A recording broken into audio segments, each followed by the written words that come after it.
Jemaat Tuhan dimanapun berada, mari kita bersama-sama merayakan kasih dan kebaikan Tuhan bagi setiap kita. Dia sangat baik. Lord, you are good. Woo. Haleluya.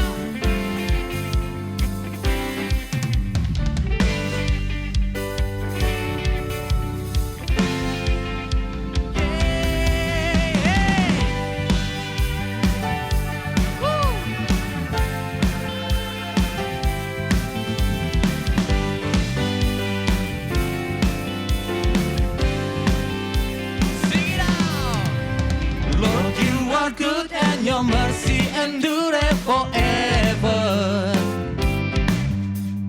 Lord, you are good and your mercy endure forever. People from every nation and tongue, from generation to generation, we worship you. Hallelujah, hallelujah, we worship you for who you are. Come on, worship you. We worship you. Hallelujah, hallelujah. We worship you for who you are. You are good, yeah. Oh, come on.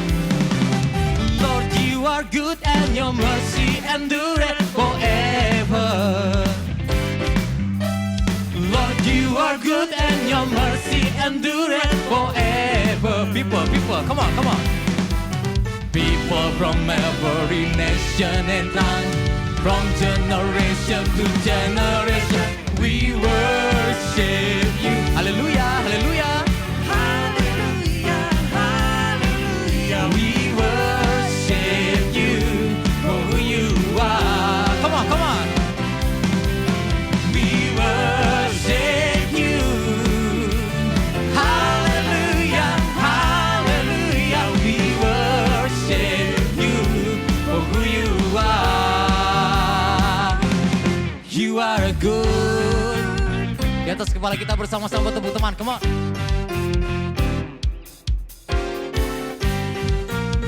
You are good. All the time. You are good. All the time. All the time. You are good. You are good. All the time. All the time. You are good. You are good. All the time. All the time. You are good. You are good. All the time. All the time. You are good.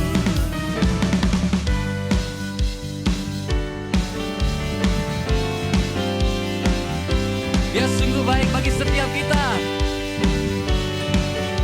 Katakan, Lord, you are. Lord, you are good and your mercy endureth forever. Lord, you are good and your mercy endureth forever. People from every nation and tongue, from generation to generation, we worship you.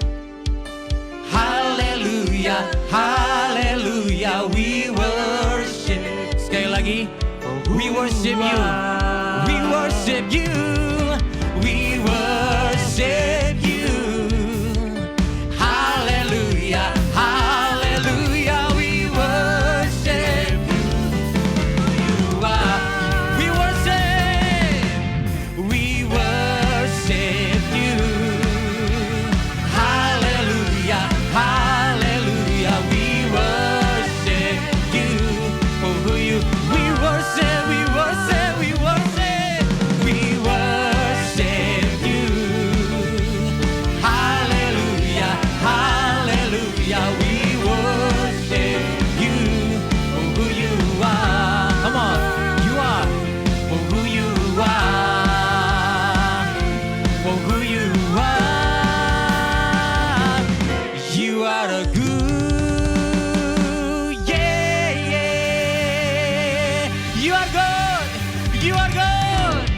sungguh baik Tuhan.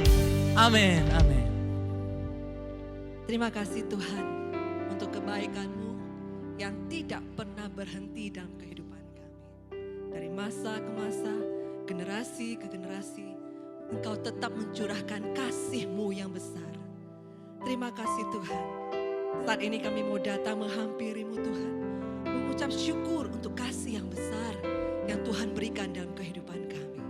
Dan kami rindu Tuhan, kasih yang sama juga dapat dirasakan bagi setiap jemaat-Mu ya Tuhan.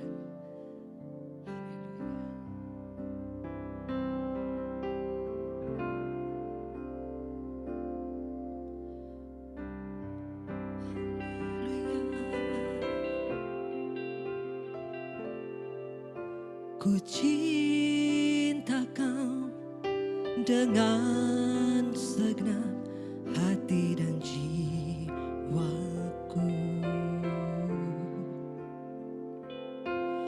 Ku beri segenap hidupku hanya padamu.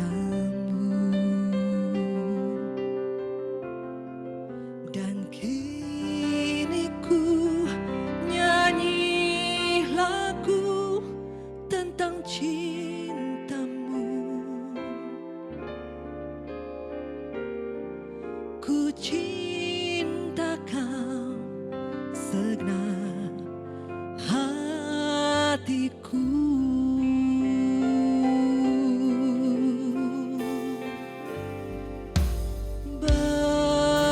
Besar cinta-Mu, besar kasih-Mu,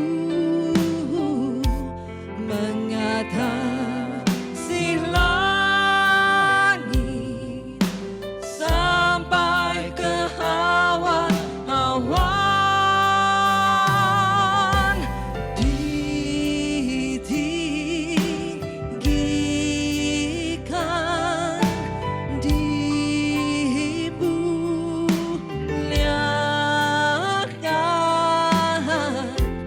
mengatasi langit dan hidup ini. Ku cinta Kau Tuhan, ku cinta Kau dengan segenap hati dan jiwaku. Ku beri segenap hidupku Tuhan, ku beri segenap hidupku hanya padamu. Dan kini ku nyanyi lagu tentang cinta-Mu. Ku cinta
Ajar kami Tuhan, mempunyai hati yang lebih mengasihi. Ajar kami Tuhan, untuk mempunyai hati yang sungguh-sungguh mencintai-Mu. Bukan karena apa yang telah kami dapati saat ini, tetapi oleh karena pengorbanan-Mu, oleh karena kasih-Mu yang telah Kau curahkan dalam kehidupan kami. Keselamatan yang sudah Kau berikan dalam kehidupan kami. Terima kasih Yesus.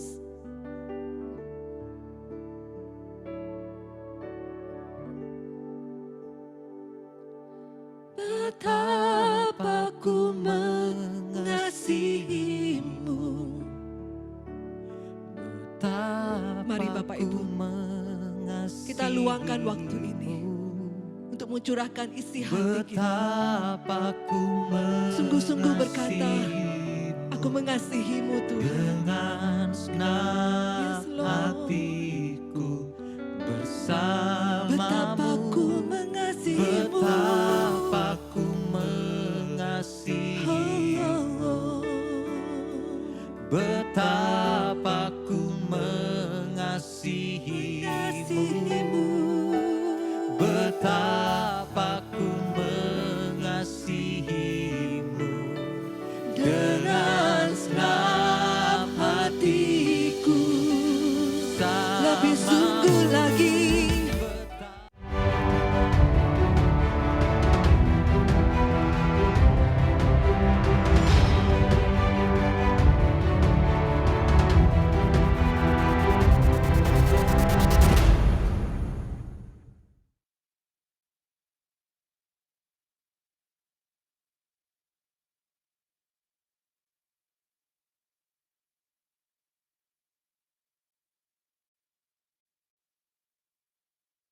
Suaranya Pak Menas enggak keluar.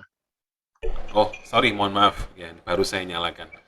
Ya, sekali lagi, Shalom Bapak Ibu sekalian, peserta seminar dari MDC Family Ministry, edisi yang kedua ya, Bapak Ibu, hari ini tanggal 20 Februari 2022, dengan judul Financial Freedom. Ya, topik yang sangat menarik tentunya di masa-masa pandemi ini, ya, apalagi kalau di Indonesia, ya, di Jakarta, Surabaya, kota-kota besar yang lain juga angka keterpaparan daripada COVID-19 ini juga semakin naik, dan ini satu topik yang cukup hangat ya, karena bukan hanya soal dampak daripada pandemi terhadap kesehatan, tetapi juga dampak daripada pandemi terhadap kehidupan kita, terutama perihal soal kehidupan finansial gitu ya. Dan sore hari ini kita akan diberkati oleh seorang teman saya, seorang yang menginspirasi saya juga di dalam kehidupannya, Ibu Swandayani Handoyo, sarjana ekonomi. Ya, saya akan nanti perkenalkan beliau kepada Bapak Ibu sekalian. Namun biarkan saya menyapa terlebih dahulu kepada Bapak Ibu yang ada di Surabaya, yang ada di Sidoarjo. Saya lihat juga ada yang dari Purwokerto dan Jakarta, gitu ya, kota-kota besar yang lainnya. Mohon maaf kalau mungkin ada yang belum saya sebutkan. Bapak Ibu diperkenankan untuk mengisi atau mengirimkan pertanyaan atau mungkin sharingnya Bapak Ibu perihal topik financial freedom hari ini melalui chat room ya.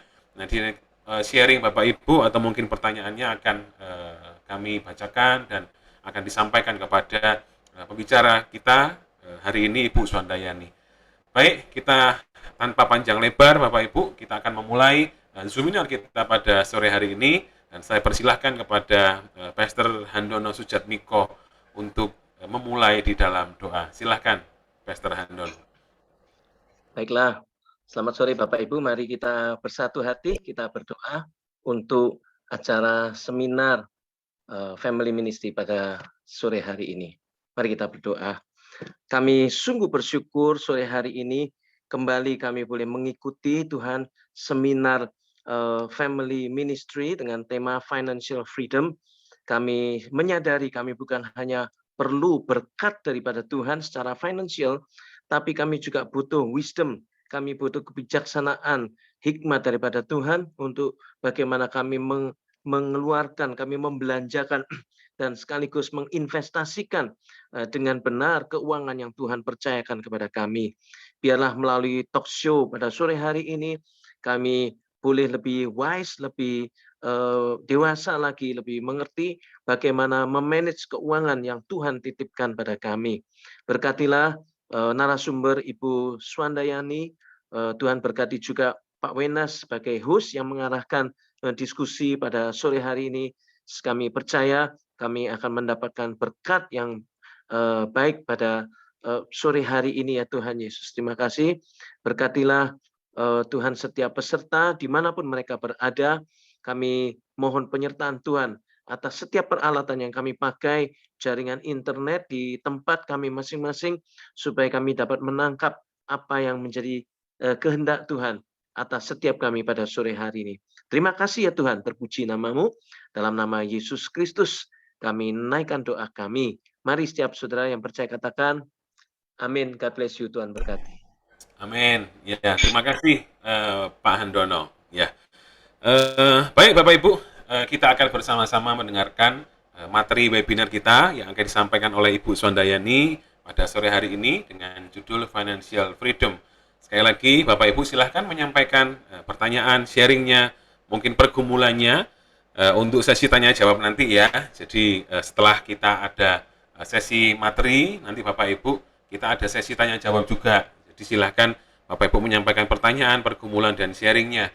Kalau mungkin itu sifatnya Bapak Ibu kepengen sifatnya anonim, Bapak Ibu boleh langsung bisa lemparkan pertanyaannya atau ketik saja pertanyaan tersebut langsung ke direct message ke nama saya ya Bapak Ibu. Jadi di Wenas SW, Bapak Ibu langsung klik saja di sana. Kalau emang kepengen ada anonim, tidak disebutkan siapa yang menanyakan, silahkan tanya langsung ke saya sehingga saya akan bisa menyampaikannya dengan anonim. Baik, saya persilahkan kepada Ibu Swandayani untuk menyampaikan materinya. Silahkan Ibu.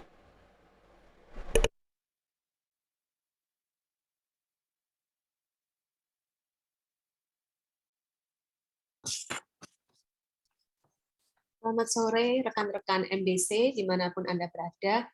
Saya terima kasih yang sudah bergabung di dalam seminar sore ini. Semoga materi yang saya sampaikan ataupun yang Q&A nanti bisa memberkati, bisa menguatkan, menginspirasi dan memberikan wawasan ya untuk financial freedom.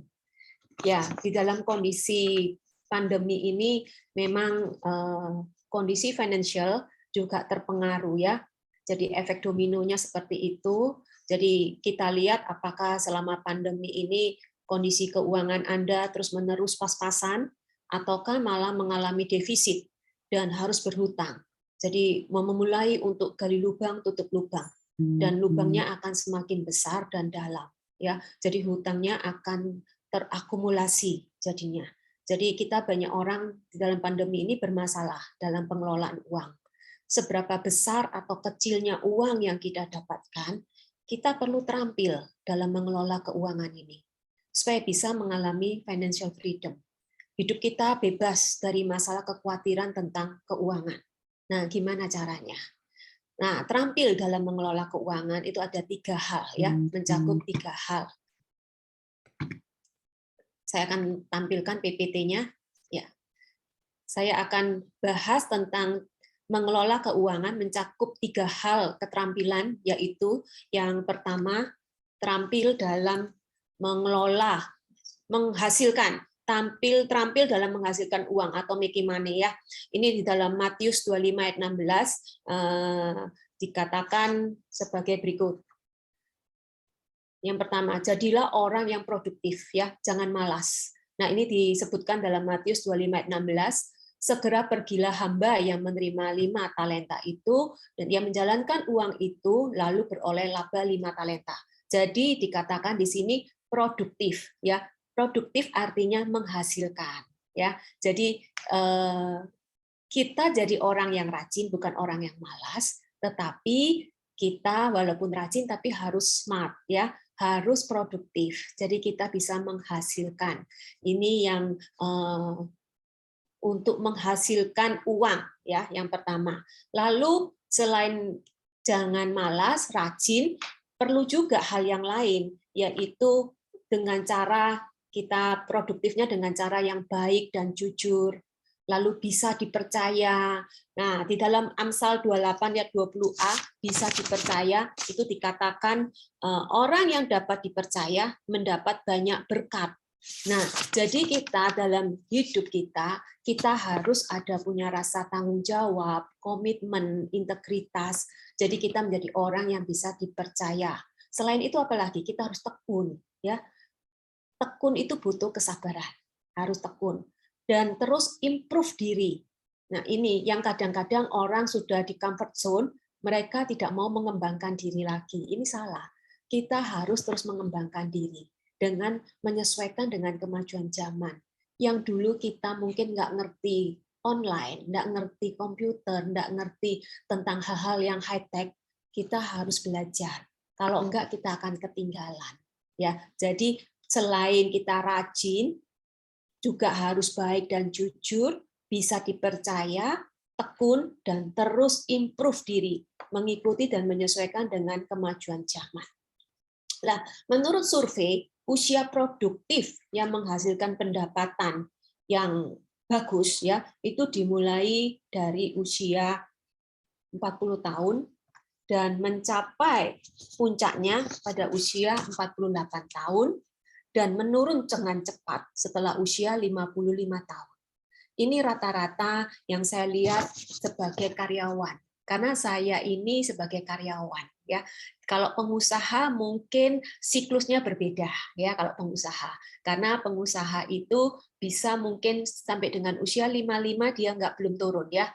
Tapi kalau usianya yang karyawan, nah itu pendapatan mulai mendapatkan bagus itu mulai dari usia 40 dan dia akan puncaknya itu di 48 tahun, ya. Itu penghasilan terbesarnya dia. Setelah itu akan cenderung menurun, ya. Nah, ini yang kita harus bisa mengelola penghasilan kita itu di usia yang di sini. Yang kurve pada saat dia naik ke sini. Ini yang harus bisa kita kelola dengan baik. Apa aja yang bisa kita kelola dengan baik di usia ini. Nah, pada saat usia produktif, kita harus mengelola keuangan dengan membiasakan itu menyusun anggaran, ya, berdasarkan skala prioritas. Nah, skala prioritas ini kalau kita lihat saat ini itu orang butuh kebutuhan primer.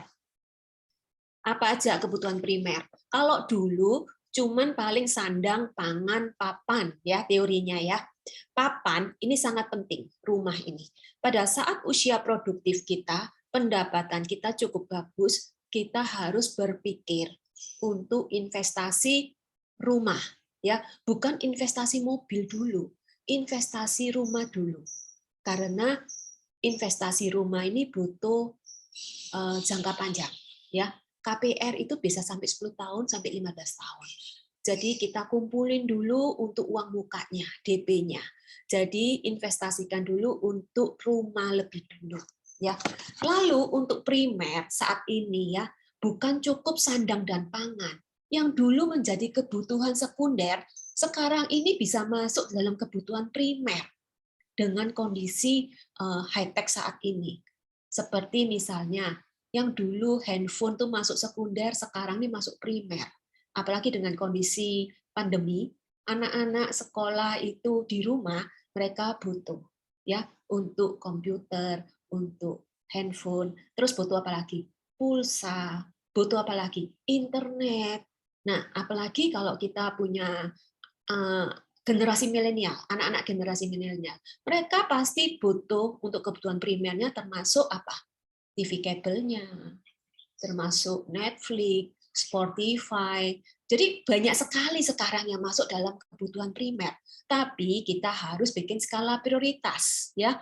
Gaji kita, penghasilan kita itu bisa mencukupi nggak untuk kebutuhan primer.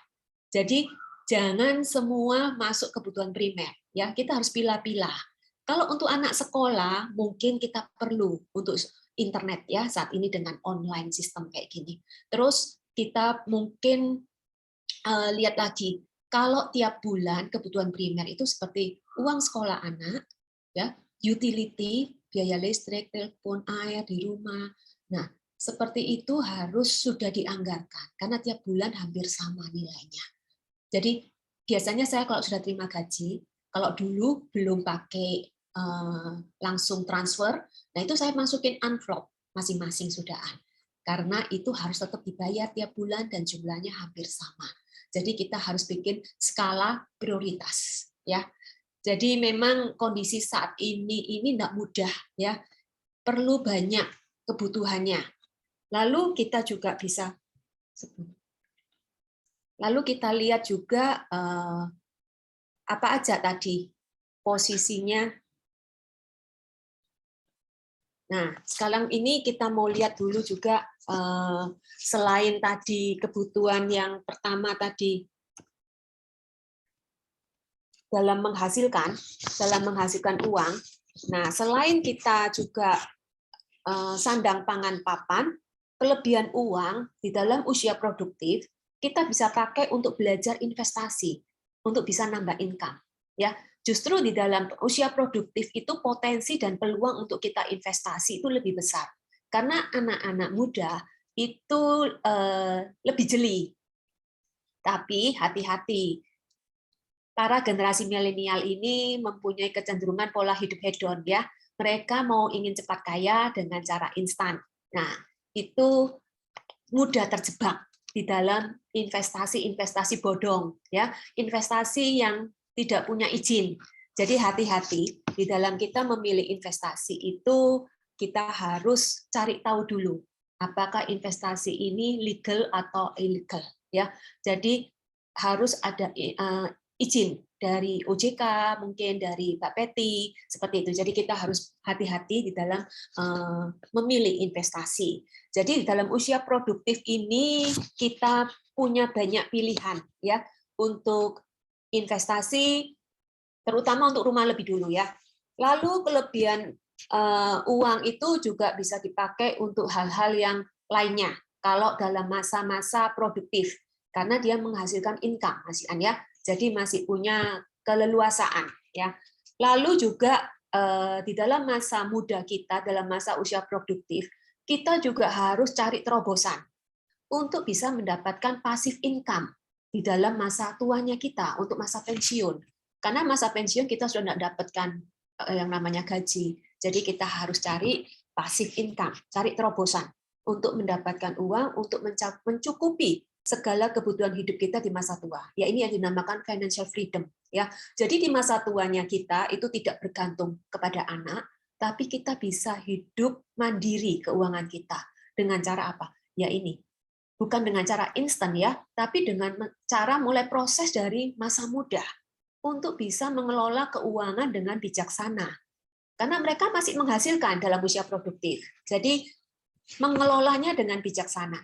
Nah, di antaranya mendapatkan passive income. Ini banyak berbagai cara, ya. Bisa ikut untuk asuransi yang untuk dana pensiun. Jadi kita bayar preminya pada saat kita produktif. Jadi kan kita punya income.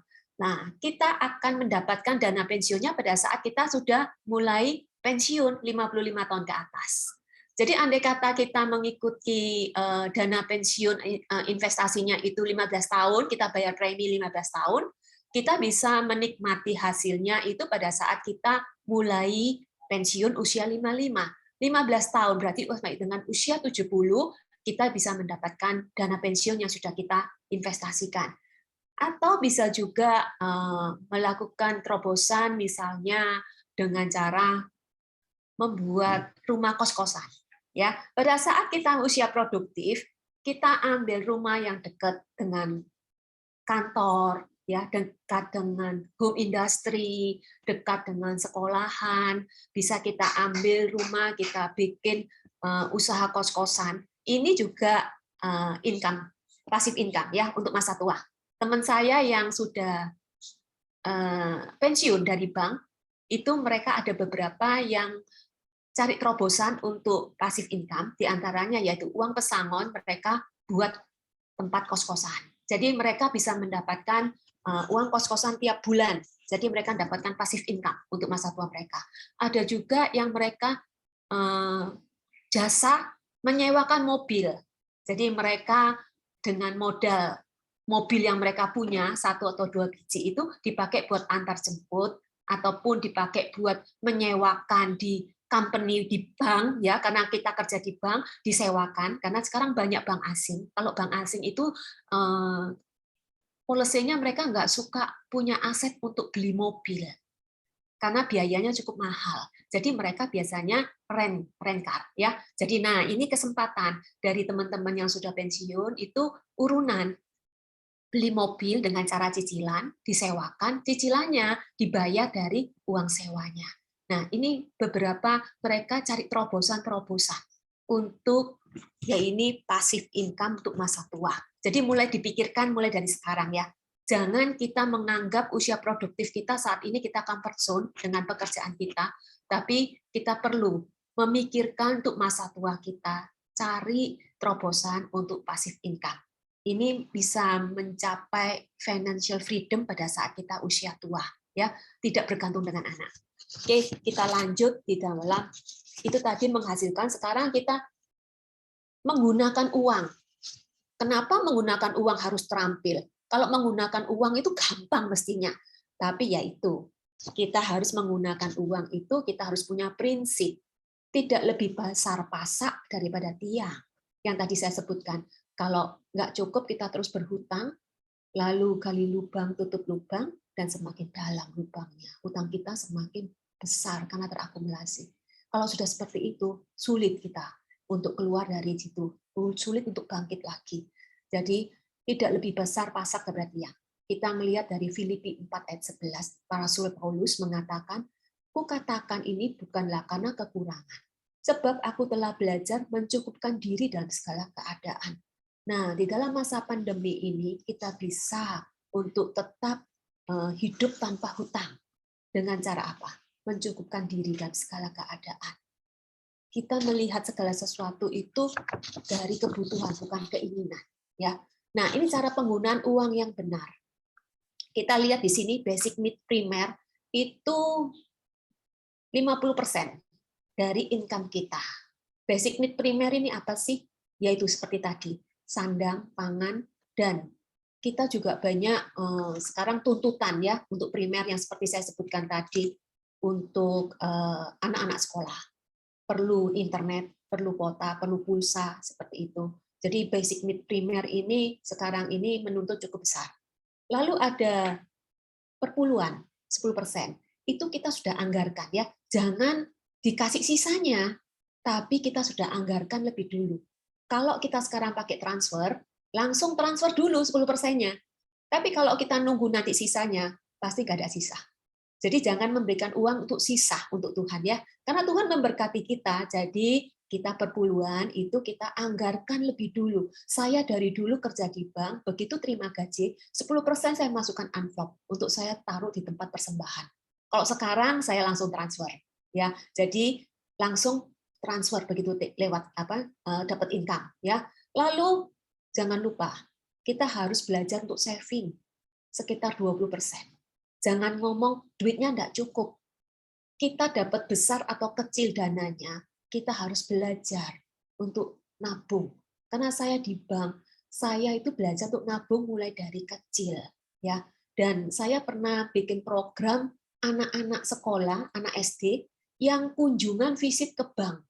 Nah, saya bikin program itu dulu waktu di bank swasta, terus anak-anak sekolah itu datang bersama gurunya, saya ajak keliling ke tempatnya gedung bank, lalu saya tunjukin tuh bagian-bagiannya yang ada di bank, dan sampai di tempatnya bagian tabungan. Saya tunjukin tabungan itu seperti apa, saya tunjukin uang di teller, caranya gimana ngelihat uang itu pakai ultraviolet.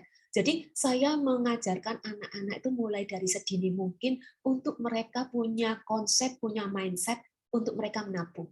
Ya, jadi anak-anak kita diajarin seperti itu. Dari uang saku mereka suruh sisihkan untuk saving. Ini akan menjadi lifestyle mereka untuk nabung. Lalu ada lagi 20% yang kita mungkin sisihkan untuk lifestyle kita. Misalnya ada cicilan kredit KPR, ada tagihan kartu kredit. Jadi kita harus sesuaikan dengan kemampuan kita ya. Jadi dari penggunaan uang itu sudah ada persentasenya. Jangan melebihi dari itu. Kalau melebihi dari itu, kita harus cek lagi anggaran kita. Apa ada satu sisi yang bisa kita kurangi untuk menembel yang kurang. Tapi jangan dikorbankan ya untuk savingnya. Atau perpuluhannya yang dikorbankan, jangan. Kita akan lihat kembali di basic need-nya. Kan itu 50%. Kalau bisa dihemat, hidup sederhana, nah bisa dialihkan untuk persentase yang lain. Jadi hati-hati kalau kita ada cicilan, ada angsuran, tidak boleh lebih dari 30%. Jadi sepertiga income kita, sepertiganya. Jadi jangan melebihi. Kalau melebihi, itu pasti kita hidupnya akan prihatin. Sangat kesulitan nantinya di kemudian hari dan menyebabkan buan prestasi, macet. Ya. Jadi kita harus bijaksana dalam menggunakan uang yang benar. Dan ini merupakan tanggung jawab kita, ya. Kalau kita bisa menggunakan uang dengan benar, itu berarti kita sebagai pengelolanya berkat-berkat Tuhan, bukan sebagai pemilik ya, kita ini berarti punya rasa tanggung jawab karena kita bisa mengelola dengan baik. Dan penggunaan uang yang benar itu menunjukkan rasa tanggung jawab dan ucapan syukur kita kepada Tuhan sebagai pemberi berkat yang memelihara kehidupan kita. Oke, kita lanjut untuk yang terampil yang ketiga dalam mengelola, yaitu terampil dalam menyimpan uang. Nah, tadi sudah disebutkan tentang tabungan ya. 20% itu batas minimal ya. Jadi kita usahakan 20% itu disimpan, ditabung ya. Perlunya untuk apa sih? Harus nabung. Di dalam firman kita katakan di dalam Salomo ya, mengingatkan tingkah laku koloni semut. Ya, di dalam Amsal 6 ayat 6 sampai 8 disebutkan di situ, "Hai pemalas, pergilah kepada semut, perhatikanlah lakunya dan jadilah bijak." Biarpun tidak ada pemimpinnya, pengaturnya atau penguasanya, ia menyediakan rotinya di musim panas dan mengumpulkan makanannya pada waktu panen. Kenapa Salomo kok mengikut untuk teladannya semut, menunjukkan teladannya semut? Karena semut itu orang yang rajin ya, binatang yang rajin, walaupun dia kecil tapi dia rajin. Dia walaupun tidak ada pemimpinnya, dia antri, ya disiplin, antri. Nah, dia menyediakan rotinya di musim panas.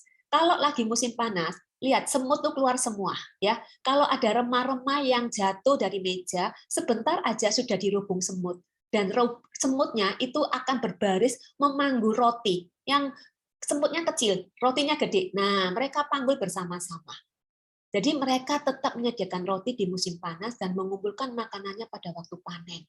Kita juga melihat dari satu tokoh yaitu Yusuf, ya, dalam prinsip menyimpan di musim panen.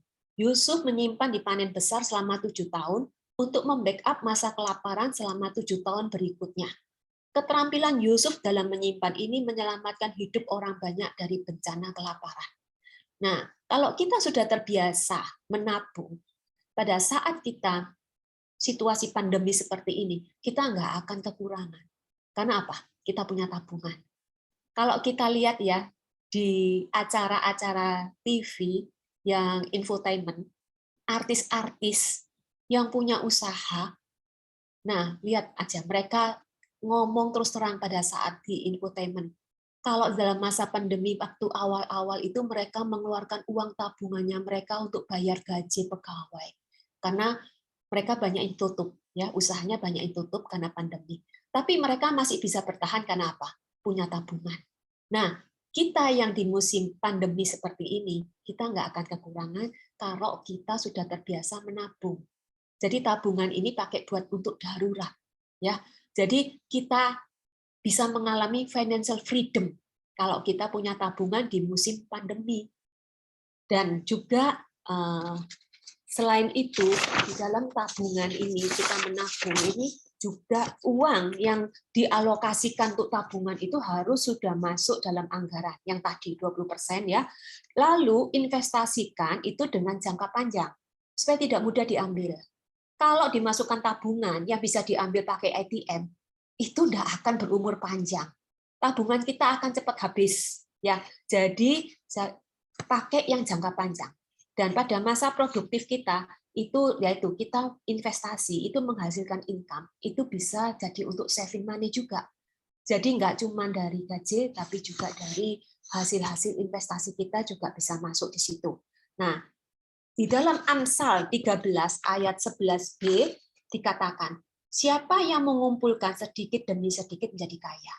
Jadi kita belajar, walaupun kita gaji kecil, nggak apa-apa, kumpulin sedikit demi sedikit menjadi kaya. Jangan kita mau instan ya, langsung dapat yang besar gitu ya. Yang besar juga akan cepat habis kalau kita menghasilkannya dengan cara yang enggak benar ya.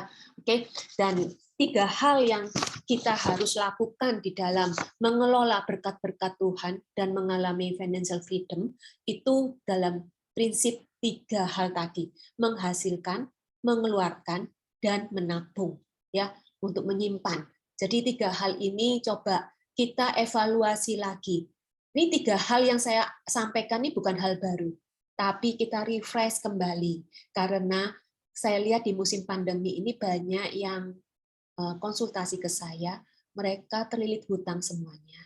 Jadi saya sempat akhirnya pada saat diminta untuk misi webinar, saya memberikan tema financial freedom untuk mereka lepas dari hutang. Kita mau merdeka dan bebas dalam keuangan kita, supaya kita bisa stress free dan worry free.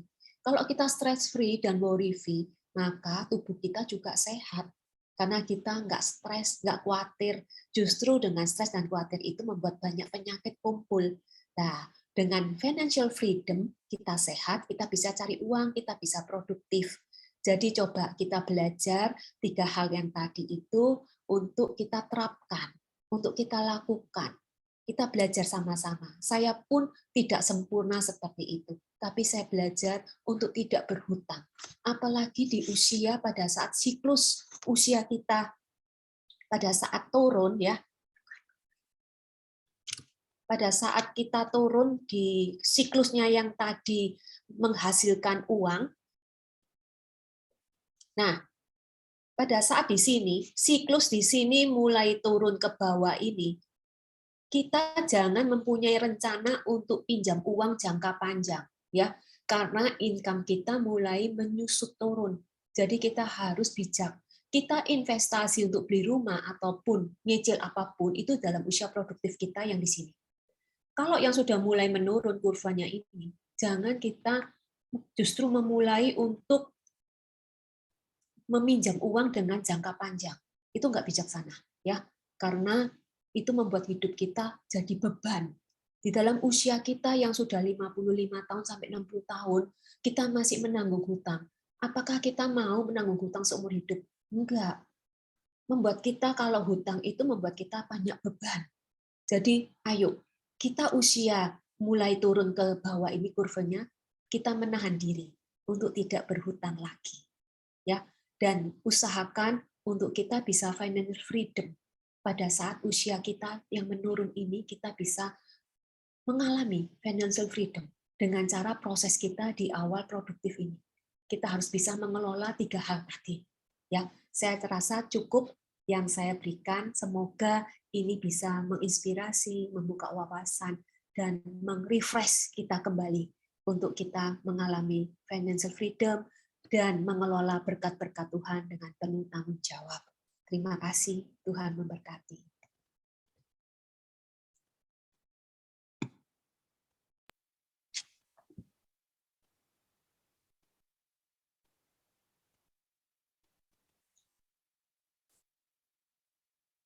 Suaranya masih belum keluar, Pak Wenas.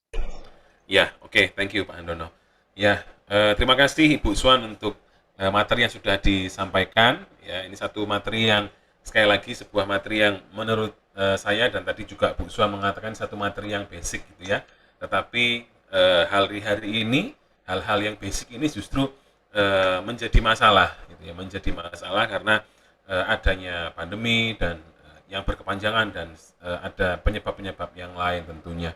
Nah, Bapak Ibu, kita akan masuk ke dalam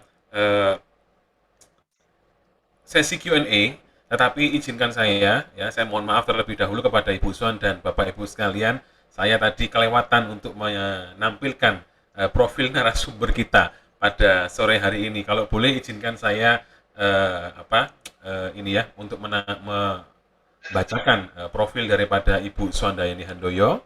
Ibu Swandayani Handoyo, beliau berkarir di perbankan selama 30 tahun dan sudah pensiun di tahun 2014 dan sekarang masih berkiprah di bidang finance dan menghandle kredit mikro dalam bentuk badan usaha koperasi di Surabaya. Oke, terima kasih sekali lagi. Mohon maaf kepada Bu Swan dan pada Bapak Ibu sekalian. Kita akan memulai sesi tanya jawab kita langsung saja. Ini sudah ada beberapa pertanyaan yang masuk gitu ya, dan kebanyakan kebanyakan pertanyaannya tidak mau disebutkan namanya atau anonim begitu ya. Bu Swan ini dari penanya yang pertama ya, beliau bertanya perihal di perbankan kalau kita menyimpan uang sekarang, kalau ada dana lebih gitu ya, nah kita simpan itu sebaiknya ditaruh di mana gitu ya, karena di bunga bank hari-hari ini kan kecil sekali gitu ya, dan juga belum lagi dipotong pajak dan seterusnya gitu. Nah ini bagaimana, apa yang harus dikerjakan, Bu Swan? Silakan. Ya, saya mengerti. Kalau di bank itu bunganya kecil sekali, bunga deposito itu masih dipotong pajak lagi 20%. Ya. Tapi kalau di deposito itu aman. Ya. Tapi bunganya kecil, returnnya kecil. Jadi karena itu tadi ada prinsip ya toh, untuk mengumpulkan sedikit demi sedikit jadi kaya. Kalau kita menganggap itu bunganya kecil, terus kita nggak naruh, nggak nyimpen duit itu dipakai sendiri terus, juga nggak akan ngumpul. Ya, jadi karena itu bijaksana aja. Sebagian investasi itu boleh ditaruh di deposito, sebagian boleh diinvestasikan untuk yang lain. Kalau mau yang aman, mungkin masuk di reksadana, di ori seperti itu. Bunganya lebih besar dikit dari deposito, tapi aman. Ya, jadi kita prinsip untuk investasi yang pertama ya, kalau kita mau yang cari return-nya lebih besar dari deposito di bank, kita yang pertama harus cari tahu dulu investasi itu legal atau ilegal ya. Kalau legal itu harus ada izin, mungkin dari OJK atau Bapeti. Jadi kita harus cari tahu dulu ya, apakah investasi itu aman atau tidak karena ada izin. Terus yang kedua, kita kalau mau investasi jangan uang kita semua dimasukkan ke situ. Jadi kalau kita prinsipnya itu investasi, kalau naruh telur, letakkan telur jangan satu keranjang. Kalau jatuh, pecah semua tuh telurnya. Jadi kita taruh beberapa keranjang.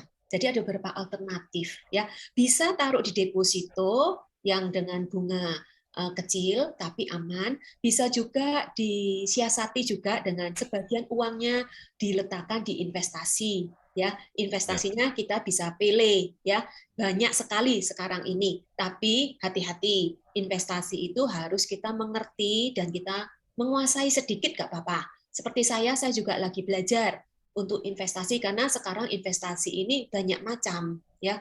Sekarang anak-anak milenial itu pinter-pinter, mereka main di mata uangnya, currency-nya istilahnya virtual ya, mata uang virtual, pakai kripto, pakai bitcoin seperti itu. Terus hati-hati untuk investasi yang tidak ada izin, yang barusan kita dengar ricu semua, ada robot trading, tidak ada izin dari OJK, jadi ditutup ya. Terus ada lagi yang terakhir ini yang lagi rame, binomo ya, binary option, naik atau turunnya. Nah, itu juga nggak ada izinnya. Jadi kita harus benar-benar cari tahu. Ya. Nah, jadi kita investasikan itu dengan investasi yang nilainya kecil, nilainya sedang, dan mungkin high return, high risk. Tapi nggak apa-apa, boleh-boleh aja mau naruh investasi seperti itu. Tapi berimbang. Ya. Jadi yang ketiga itu jangan serakah. Ya, jadi yang pertama cari tahu investasinya izin ilegal atau illegalnya. Kedua, cari beberapa alternatif, jangan satu tempat kita taruh di situ uang kita semuanya. Yang ketiga, jangan serakah. Ya, jadi kita lihat dari kondisinya. Jadi istilahnya jangan kita dapat nilainya cukup besar, terus kita masukin terus duit kita di situ. Jangan. Ya, jadi 3 hal ini boleh dilakukan untuk investasi di luar bank. Kalau di banknya pasti aman karena ada penjaminan ya dari pemerintah. Tapi asal bunganya sesuai penjaminan. Tapi ada beberapa bank yang mensiasati dengan cara memberikan mungkin cashback, memberikan voucher belanja, itu Betul. masih bisa, enggak apa-apa, asal bunga yang tertera di dalam bilet deposito, bunganya tidak melebihi dari penjaminan. Ya, hati-hati di situ. Walaupun di bank memang bunganya kecil dan aman, tapi jangan melanggar ketentuan. Ya, memang di bank ini kalau untuk investasi dana tabungan, deposito, bunganya memang tidak seberapa besar, tapi kita bisa naruh di sana dengan 10 juta ke atas, itu sudah bisa menghasilkan bunga, dan kita kumpulin sedikit demi sedikit. Jadi nggak apa-apa. Itu aman, kita bisa enak tidur, enak makan. Tapi kalau investasi yang high return, high risk, kita itu seperti sport jantung. Stress free, worry free. Karena uang kita takutnya kita loss ya, seperti yang terjadi pada saat robot trading tuh banyak yang kena. Saya juga heran, kenapa orang-orang tuh masih suka yang pakai investasi kayak ginian ya, padahal mereka tuh bolak-balik dijebak, dibujuki loh. Tapi yo sik kena terus gitu. Nah, karena itu karena rasa serakahnya kita. Jadi Betul, hati-hati. betul. Ya, cukup itu aja. Baik, ya terima kasih Bu Swan. Oke, memang agak sulit ya untuk menghandle rasa kepingin supaya bisa cepat gitu ya Bu Swan ya. Baik, ya Bapak Ibu sekali lagi silakan untuk bertanya di chat room ya. Diketik saja. Oke. Ya, ini ada pertanyaan dari Bu Lydia Kurniawati. Saya langsung bacakan saja supaya bisa langsung selesai. Ini kelihatannya cocok ini Kak Swan. Bu Swan ini juga guru sekolah minggu gitu ya. Jadi sama anak-anak juga pasti deket, tahu cara berpikirnya anak-anak. Nah, Ibu bagaimana mengajarkan anak ini dalam kurung remaja untuk mengelola satu berkat khusus ya. Ini bulan ini kan bulan Imlek ini Kak Swan. Jadi ada angpau gitu ya dan lain-lain gitu. Nah, jika mau mengajarkan investasi bagaimana baiknya ya dari Bu Lydia Kurniawati. Terima kasih buat pertanyaannya Ibu. Silahkan Bu Swan. Ya, anak-anak itu harus diajarkan mulai dari sedini mungkin ya, untuk mereka punya lifestyle untuk menabung, untuk menyimpan. Karena itu saya dulu di bank, saya sampai bikin program. Saya kerjasama dengan anak-anak sekolah, anak SD, anak SMP, saya bikin surat untuk mereka kalau ada ekstrakurikuler, boleh saya mengajak mereka untuk visit ke bank. Nah, saya ajak mereka putar-putar di bank, saya tunjukin juga strong room ya, tempatnya nyimpen uang di bank, lalu kita bawa juga ke tempatnya pembukaan tabungan seperti itu. Nah, apalagi bulan Februari ya, ada angpau. Nah, anak-anak yang belum menikah dapat angpau semua dari keluarga. Nah, itu biasanya dikumpulin semua kan. Saya punya kebiasaan dari dulu kecil anak saya, karena saya sudah bekerja di bank itu sudah 30 tahun, jadi saya masih remaja, umur 18 lah, saya sudah kerja di bank. Jadi saya sudah membiasakan diri untuk menabung. Ya, terus anak saya begitu sudah mulai mengerti uang, terima angpau, saya bukakan buku tabungan atas namanya dia sendiri. Tapi QQ-nya orang tua, karena anak kan belum bisa tanda tangan karena belum cukup umur. Nah, di tabungan saya dulu itu masih ada tabungan untuk anak, QQ orang tua. Jadi nanti orang tua yang akan mengambil sesuai dengan spesimen tanda tangan orang tua. Tapi uangnya itu uangnya anak yang saya kumpulkan di tabungan itu. Jadi dia dapat angpau, dapat mungkin kado ulang tahun berupa uang. Anak sekarang milenial kan pintar, kasih mentahannya aja gitu ya. Jadi dapat angpau lagi di ulang tahunnya. Nanti belum lagi mungkin ada angpau di hari Natal. Biasanya ada keluarga tertentu yang merayakan Natal bersama-sama itu ada kasih kado, tukar-menukar kado. Nah, anak-anak milenial sekarang ini maunya mentahannya. Jadi bisa setahun bisa dapat 3 kali angpau. Ya, nah itu kita bukakan tabungannya atas nama mereka. Dan uang itu dikumpulin tok di situ. Nah, anak saya itu suka sekali dengan gadget. Jadi setiap kali ada ganti baru, dia tertarik untuk ganti HP-nya karena fitur-fiturnya semakin bagus dan dia bisa memaksimalkan fitur itu karena dia hobinya itu memang di high tech. Jadi setiap kali ada ganti handphone baru dia kepingin, dia buka tabungannya. Ada berapa uangnya dia yang saya kumpulin di situ. Nah, dia hitung-hitung, tapi dia nggak mau dikeluarin semuanya, habis nanti. Jadi dia selalu ngajak mamanya.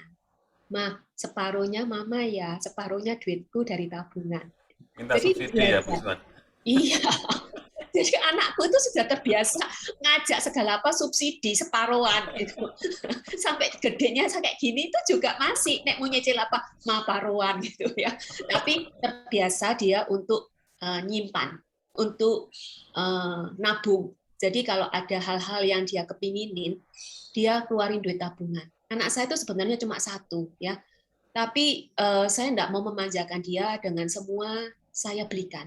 Saya selalu kalau dia kepingin apa, saya selalu ngomong, tabungan dhisik duitmu, nanti ngumpul berapa, kurang berapa, nanti mama nambahi kekurangannya aja.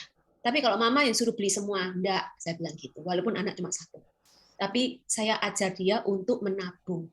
Nah, anak-anak sekarang milenial ini jangan dibiasakan semua tersedia. Dia nggak punya fighting spirit, dia nggak punya lifestyle untuk nyimpen, untuk nabung. Kalau semua sudah tersedia, ya itu juga peran dari orang tua ya untuk mengajari anak mulai sedini mungkin untuk mulai menabung. Bukakan tabungan atas nama dia sendiri. Saya juga nggak tahu apakah bank sampai hari ini masih ada yang bisa buka tabungan atas nama anak QQ-nya orang tua. Kalau mereka dibukakan seperti itu dan setelah mereka simpen ada print-printannya ditunjukin ke mereka, mereka sangat senang. Anak saya dulu kecilnya begitu saya tunjukin ini loh uangmu, dia sangat senang. Dan dia berusaha untuk dari uang sakunya pun itu kalau dia nggak mau jajan dikumpulin. Nanti kalau sudah ngumpul, mama titip ma, setorno ma. Jadi anak pun apa ya semangat untuk nabung. Nah, itu salah satu cara ya, termasuk anak remaja. Remaja itu banyak maunya ya. Jadi belajar untuk mulai menabung. Itu untuk bisa mencapai financial freedom untuk generasi milenial. Ya, betul. Ya. Jadi financial freedom sejak dini ya Ya, diajarkan. sejak dini betul. Ya, ya Bu Suan. Oke, terima kasih Bu Suan. Bu tadi di yang pertama itu ada 3 kan ya, ada menghasilkan, ada mengelola dan seterusnya. Nah di dalam kondisi pandemi yang sekarang ini kan kita dituntut untuk kreatif, untuk mencari sumber-sumber penghasilan yang baru, gitu kan. Nah tetapi ini pertanyaannya kan sudah mencoba gini ya, ada beberapa kemungkinan pekerjaan-pekerjaan yang mungkin sampingan atau bagaimana gitu ya. Tapi ini masih belum bisa berjalan dengan baik gitu ya.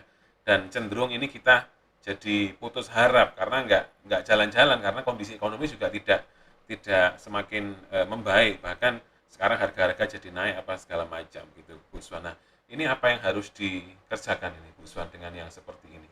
Ya. Ya. Terima kasih. Di masa pandemi ini memang banyak kesulitan ya. Pekerjaan yang tadinya sudah mungkin enak, terima gaji tiap bulan, tiba-tiba PHK. Karena perusahaannya di dalam usia pandemi, masa pandemi ini potensinya tiba-tiba hilang. Misalnya, kayak anak sekolah dulu itu kalau sudah mendekati anak sekolah itu namanya tas sekolah, sepatu sekolah, alat-alat tulis segala itu rame ya. Sekarang ini dengan anak sekolah sudah di rumah, mereka juga kesulitan untuk memasarkan dan banyak dari mereka yang mengurangi pegawai ya. Itu saya maklumi. Tapi diingat, kita bicara financial freedom. Kita belajar untuk menggali potensi.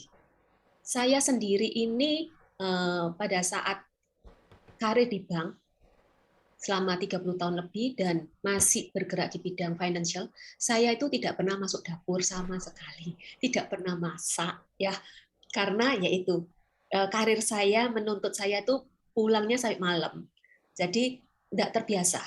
Nah, sejak pandemi ini saya tuh banyak di rumah karena jarang masuk kantor, karena di kantor itu dengan adanya pandemi ini kita bergantian masuknya, jadi nggak tiap hari gitu ya. Jadi banyak di rumah. Akhirnya cari terobosan. Apa ya yang bisa dikerjakan di rumah? Saya lihat itu kok yang banyak berjalan saat ini itu makanan online. Karena kita banyak isolasi di rumah, mereka butuh makanan, butuh snack, apalagi kalau banyak anak yang lagi masa pertumbuhan. Ya, terus dikungkung di rumah terus. Mereka pasti teriak, "Ma, nggak ada makanan, Tama." membuat orang tua itu harus kreatif. Ya, jadi akhirnya saya ini tidak pernah masuk dapur, tidak bisa masak, gitu ya. Saya cari terobosan apa ya ini ya. Dan kebetulan saya pada saat itu ikut dalam ada acara kontek. Kebetulan pasturnya itu lagi firman, dia ngomong, dalam masa pandemi ini kita jangan cuma berdoa, Tuhan lindungi supaya kita tidak kena virus. Ya itu boleh, tapi kita juga harus berdoa, Tuhan kasih terobosan untuk ekonomi kita. Supaya di masa pandemi ini setidaknya kita merintis sesuatu pekerjaan yang nantinya setelah pandemi selesai kita bisa running. Nah, saya doa sama anak saya yang perempuan, kan saya anak cuma satu perempuan. Saya doa sama dia, cari terobosan apa ya untuk kita di dalam rumah ini kita bisa lakukan sesuatu yang bisa menghasilkan. Kita harus menjadi orang tuh produktif. Jangan cuma comfort zone ya, karena disuruh di rumah, wah mumpung wis dulu cari tanggalan merah, Ciangele sekarang tanggalan merah terus gitu ya. Nah, akhirnya kita santai di rumah. Enggak, kita nggak boleh santai-santai seperti itu. Akhirnya mama saya itu pinter masak. Jadi selama ini yang masak di rumah tuh mama, bukan saya. Saya cuma tinggal makan. Nah, akhirnya saya sama Grace coba lihat makanan mama itu yang paling disukai pada saat saya kerja di bank, kalau meeting, itu sering pesen itu kroket risoles. Nah, kita belajar masuk dapur, belajar dari mama. Kalau Grace dari mak, ya istilahnya dari mak. Karena itu kita pakai nama kroket dapur omah. Karena dapurnya mamaku, yaitu dapurnya mak Grace. Ya. Jadi dapur omah. Nah, kita belajar kroket risoles sampai 3 bulan, trial terus. Terus kita kasih ke teman-teman untuk nyoba tester. Sudah enak enggak ini ya? Tapi begitu sudah 3 bulanan kira-kira kita sudah coba terus dan banyak masukan, akhirnya banyak yang ngomong, wah wis enak, ini sudah bisa dijual. Akhirnya kita open PO. Dan usaha kita kroket dapur oma untuk risoles dan kroket itu sudah jalan 1,5 tahun. 1,5 tahun lebih. Dan sampai hari ini tuh jalan loh. Saya sendiri sampai heran, padahal cuma jual kroket risoles loh, online. Kita nggak tiap hari standby, produknya enggak. Jadi harus pesen H-2 supaya fresh gitu ya. Dan Tuhan berkati loh. Jadi di mana kita itu bekerja, kita rajin, kita jujur, kita lakukan bagian kita. Tuhan juga lakukan bagiannya. Dia memberkati. Lalu yang berikutnya lagi, itu yang kita jualan makanan online. Ya, kita harus lihat potensi di musim pandemi ini apa usaha yang punya potensi yang bisa running. Karena banyak makanan online, jadi yang berhubungan dengan itu online semua. Apa aja? Misalnya packaging. Ya, teman saya itu dari asalnya usaha yang tidak berhubungan misalnya seperti kos-kosan. Kos-kosan tadinya kan investasi yang untuk passive income ya. Tapi ini kos-kosan tuh anak sekolah, jadi otomatis anak sekolah banyak yang pulang, seperti di Petra Universitas tuh banyak yang pulang. Nah, dia banting setir ke packaging dos, packaging plastik, seperti itu. Dia jalankan online. Dan karena banyak sekali yang jualan online, lumayan. Bisa untuk bangkit kembali dia. Itu yang pertama ya, packaging. Terus yang kedua, karena banyak online, distribusinya pakai apa? Kurir. Nah, temanku juga ada yang banting setir. Jadi kurir, bikin company jasa untuk kurir. Dia bisa ada yang pakai sepeda motornya sendiri, ada yang nyicil sepeda motornya dengan cara apa? Dia jadi kurir, dipotong dari pendapatannya untuk kurir. Dan kurir ini nggak cuma kurir itu aja, juga untuk jasa ekspedisi. Ya, kenapa tuh banyak bermunculan yang namanya Si Cepat, JNT, JNI, banyak. Itu juga potensi. Ya, lalu ada hubungan apa lagi dengan pandemi? Kesehatan. Nah, yang berbau kesehatan itu juga potensi untuk kita kembangkan saat ini.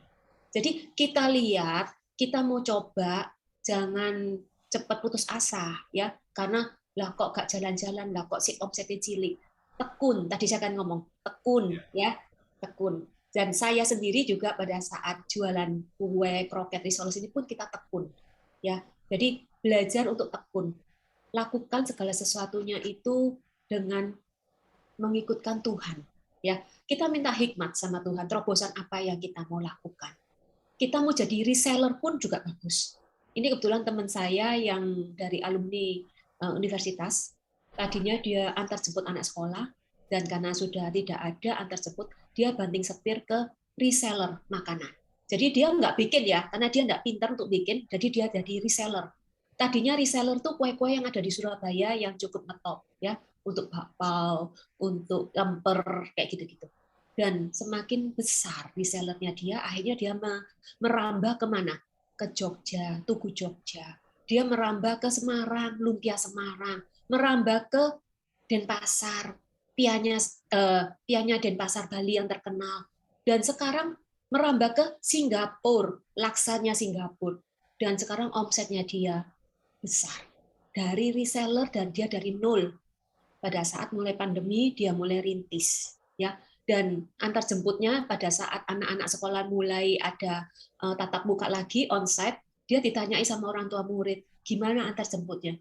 Dia berhentiin sudah antar jemputnya karena resellernya sudah menjanjikan dia untuk financial freedom. Jadi coba cari potensi di musim pandemi ini. Kita harus smart ya, nggak cuma kerja keras, tapi kerja smart. Betul. Ya, Betul. ya itu Ya, salah betul. satu Ya, strateginya untuk di masa terima pandemi. kasih. Ya, terima kasih Bu Swan. Saya percaya kita itu sama Tuhan diperlengkapi hikmat, akal budi, juga Roh Kudus juga pasti akan menolong kita ya selama kita itu Amin. betul-betul mencari wajahnya Tuhan. Saya percaya pasti ada jalan keluar. Ya, terima kasih Bu Amin. Swan. Ini dari selanjutnya saya bacakan yang dari chat room dari Ibu Jen Kosasi. Ini terkait dengan nabung tadi Bu Swan. Jadi ini anaknya sudah mau nabung, malah ini kebangetan katanya, lebih ke arah pelit Bu. Nah ini tadi sebenarnya juga sudah ada yang tanya nih Bu Swan. Bedanya apa sih hemat dan pelit? Itu tadi juga ada yang tanya, tapi saya gabung saja nih Bu Swan. Jadi ini sampai tidak mau belikan kado buat adiknya atau mamanya pas ulang tahun, tidak mau traktir keluarganya katanya, karena takut kalau uangnya habis. Nah, bagaimana caranya supaya anak ini mungkin tidak pelit tapi mungkin belajar hemat mungkin ya Bu Swan ya. Mindsetnya Ya, yang benar gimana cara mengajarkannya seperti apa? Ya silakan Bu Swan. memang hemat sama pelit itu berbeda ya. Eh, Kalau hemat itu Ya, sesuatu yang tidak kita butuhkan, itu kita nggak usah beli, nggak apa-apa. ya, Itu berhemat ya. Jadi kita membelanjakan uang hanya untuk kebutuhan, kebutuhan. bukan keinginan. Nah itu hemat ya. Tapi kalau pelit, sesuatu yang harus keluar, dia nggak mau keluarin uangnya. Itu pelit ya. Jadi kita harus mengajar anak ini dengan sebuah teladan ya, dengan Hmm, sebuah teladan. Mungkin dari kakak, dari mama atau dari papa pada saat mereka ulang tahun atau apa. Coba berikan sesuatu untuk dia ikuti. Di rumah saya itu setiap kali ulang tahun saya atau anak saya, itu kita selalu melakukan dengan cara sederhana, membelikan apa yang dia sukai. Nah, saya sukanya es krim, walaupun saya punya diabetes, tapi saya suka es krim. Anak saya membelikan es krim. Es krimnya ganti-ganti, ya tiap tahunnya ganti apa, dan kadang puding seperti itu. Dan saya pada saat dia ulang tahun juga membelikan sesuatu yang dia sukai, seperti itu. Jadi coba kita kasih teladan lebih dulu. Lalu juga anak-anak mesti diajar juga ya untuk mulai dari kecil untuk mereka mempunyai hati untuk memberi. Nah, ini yang sangat penting, hati untuk memberi. Itu diajar melalui firman Tuhan, ya. Dalam sekolah minggu, saya pernah mengajar tentang uang. Saya kasih anak-anak itu modal uang kricik, ya, 1000-an. ya, Uang kricik 20 biji. Nah, terus dari uang kricik 20 biji itu saya masukkan dalam sebuah kayak kantong uang, pundi-pundi. Saya bagikan semua ke anak-anak. Nah, setelah mereka terima, terus saya bilang, dari uang yang kamu terima, coba sisihkan untuk perpuluhan lebih dulu. Terus mereka ngitung, 10%-nya dari uang itu, mereka sisihkan untuk perpuluhan. Terus saya minta mereka untuk sisihkan lagi untuk nabung. Berapa persen dari uang itu untuk kalian tabung? Sisihkan lagi. Saya kasih amplop-amplop. Tulisannya perpuluhan, tabungan, kayak gitu ya. Saya hmm, ajar mereka pada saat di sekolah minggu. Lalu terakhir saya tantang juga.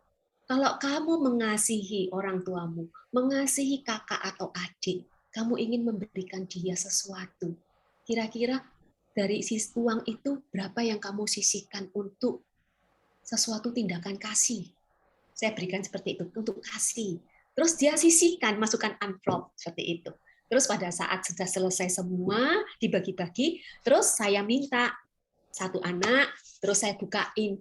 Nah, perpuluhannya dia udah benar 10% untuk Tuhan. Terus saya bilang, terus yang ditabung berapa? Saya lihat jumlahnya segini. Terus yang saya bilang untuk kasih itu kayak apa? Ternyata mereka kasihnya sedikit. Untuk kasih itu mereka kasihnya sedikit. Karena itu terus saya mulai ajar kepada mereka. Kalau kamu memberi, Tuhan akan memberi lebih banyak. Kalau kamu rela melepaskan, Tuhan akan mengganti dengan berkat-berkat yang lain. Jadi di dalam sekolah minggu itu saya ajar mereka untuk mempunyai hati yang suka memberi. Ya. Kalau mempunyai hati yang suka memberi, mereka tidak akan punya mindset pelit. Ya, jadi anak-anak kita yang mulai dari kecil, biasakan mereka untuk ikut sekolah minggu. Karena saya ini guru sekolah minggu sudah 20 tahun lebih. Jadi saya selalu di dalam mengajar anak-anak sekolah minggu tuh saya belajar untuk mereka tentang uang juga. Saya tantang di situ. Jadi biarkan mereka belajar sesuai dengan firman Tuhan. Ya, kalau mereka belajar sesuai dengan firman Tuhan, Tuhan mengasihi, Tuhan memberi, seperti itu ada contoh banyak di dalam firman Tuhan. Pasti anak-anak kita tidak akan pelit. Dan doakan ya, anak-anak yang pelit doakan ya orang tua untuk mereka mempunyai hati yang suka memberi. Biar Roh Kudus yang akan mengubah ada pembaruan budi di situ. Ya, itu memang tantangan untuk orang tua ya kalau punya anak pelit. Jadi saya yakin tidak ada anak yang pelit nantinya. Amin. Mereka punya hati yang suka memberi. Amin. Amin. Amin. Ya, thank you Bu Swan. Ya, oke, pertanyaan selanjutnya ini saya sampaikan secara anonim. Ya, ada 2 pertanyaan ini Bu Swan dari satu orang. Ya, jadi oke, terima kasih Bu untuk tipsnya. Oke, sama-sama Bu. Ini Bu Jane Kosasi, saya thank you kepada Bu Swan untuk tipsnya. Pertanyaan pertama, melihat situasi saat ini, investasi mana yang lebih dianjurkan? Apakah investasi berupa properti dalam arti rumah dan tanah nih ya, Bu ya, emas atau obligasi? Itu pertanyaan pertama. Kemudian pertanyaan kedua, apakah usaha berupa jual beli saham? Oh oke, ini berarti bukan investasi tapi trading nih Bu Swan. Trading. Saham kan bisa dibuat invest jangka panjang juga bisa, Ya. buat trading kan juga bisa. Jadi ini konteksnya ditanyakan adalah jual beli, jadi lebih ke arah trading. Apakah diperbolehkan secara alkitabiah? 2 pertanyaan itu dulu Bu Swan, silakan. Ya, pertanyaan yang pertama investasi ya. Saya tidak menunjuk investasi apa ya, tapi prinsip saya tadi 3 hal tadi ya.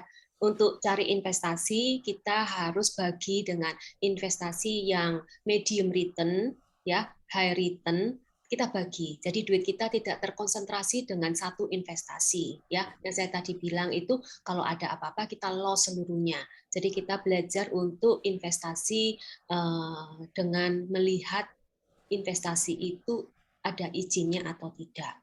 Ya, saya memang belajar untuk trading, ya, untuk main saham, trading belajar. Itu hanya untuk belajar sebenarnya, bukan untuk cari income di situ, enggak, untuk belajar. Karena ya ini banyak orang yang suka konsultasi ke saya dalam bidang finance ini, jadi saya mencoba untuk belajar tentang investasi ini gimana.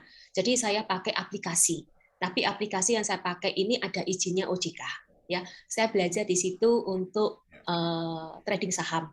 Saya ambil saham-saham yang jangan saham gorengan, ya, tapi saham-saham yang blue chip, ya, saham-saham yang kita sudah tahu company-nya ini mempunyai record yang baik seperti itu. Karena kalau kita main trading saham itu jangka panjang, ya, kita nggak bisa dapat return-nya dalam waktu pendek. Kita memang bisa jual beli bisa, ya, tapi yaitu prinsip yang ketiga, jangan serakah, ya. Jadi begitu ada naik kita mau ambil, tidak apa-apa, ya. Jadi jangan istilahnya kalau kita mau tunggu jangka panjang boleh, nggak apa-apa. Tapi kalau mau main di jangka pendek boleh jual beli, asal kita memonitor ya untuk naik turunnya saham, ya. Dan sekarang ini ada aplikasi juga yang untuk saham itu yang pakai nama ETF ya, Exchange Trade Fund. Jadi ETF ini reksadana yang berbentuk kontrak investasi kolektif. yang unit penyertaannya itu diperdagangkan di bursa efek. Jadi pada dasarnya ini reksadana, tapi produk ini diperdagangkan seperti saham yang ada di bursa efek. Jadi dia pakai beberapa company yang saham blue chip itu bergabung. Jadi bisa pemakai namanya reksadana Premier ETF IDX 30. Berarti investor yang memiliki produknya tersebut yang telah masuk dalam indeksnya 30 perusahaan. Nah, ini terdiri dari saham-saham yang memiliki pembagian dividen tertinggi. Nah, ini anak saya karena dia generasi milenial, jadi mulai belajar seperti ini. Saya ini belajar ke dia. Jadi saya tidak menguasai, tapi setidaknya saya tahu gitu aja. Ya, nah ini cukup bagus untuk yang mereka mau main di saham tapi berbentuk reksadana. Kita bisa pilih berapa company blue chip yang mempunyai dividen tertinggi, bisa sampai 30 perusahaan, bisa 20 perusahaan. Jadi ini kalau kita perdagangkan, jadi kalau ada salah satu yang sahamnya turun, kita nggak sampai ada rugi karena saham yang lainnya masih stabil atau naik gitu ya. Jadi kita istilahnya imbangkan di situ, compare ya. Jadi kita main di beberapa perusahaan blue chip. Jadi nggak cuma satu saham. Nah itu juga ada, itu pakai aplikasi juga ya.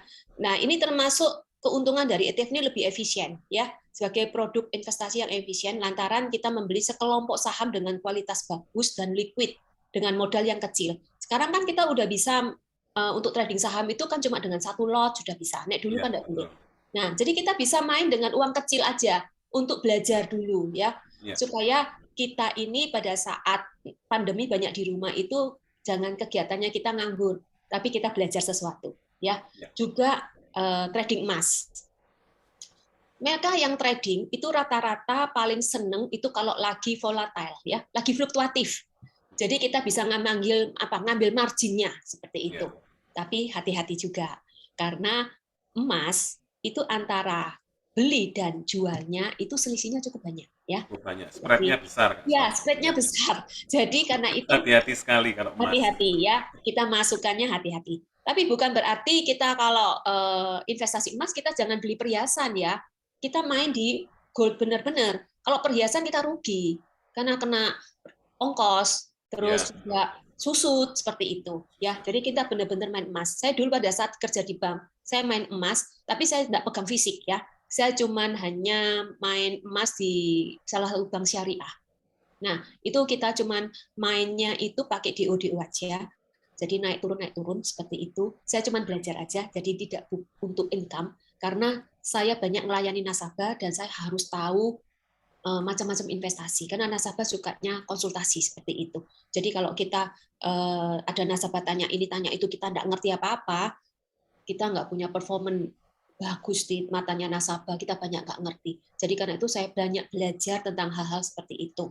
Jangan nganggep untuk trading seperti ini itu kita nggak bisa dapatkan income. Bisa loh. Kalau kita bisa membaca situasi di pasar, ya itu kan ada banyak analisa. Untuk gold, untuk saham itu banyak analisa. Kita rajin-rajin baca. Ya, kalau kita mau main trading, kalau kita nggak baca, malas baca, kita bisa loss karena kita nggak ngerti posisi dari pasar. Jadi kita harus lihat emas itu apa yang menyebabkan dia naik. Kita harus ngerti. Itu berhubungan banyak dengan simpanannya di negara. Ya, kalau lagi musimnya bayar utang, nah biasanya jatuh temponya utang negara itu rata-rata banyak fluktuatif.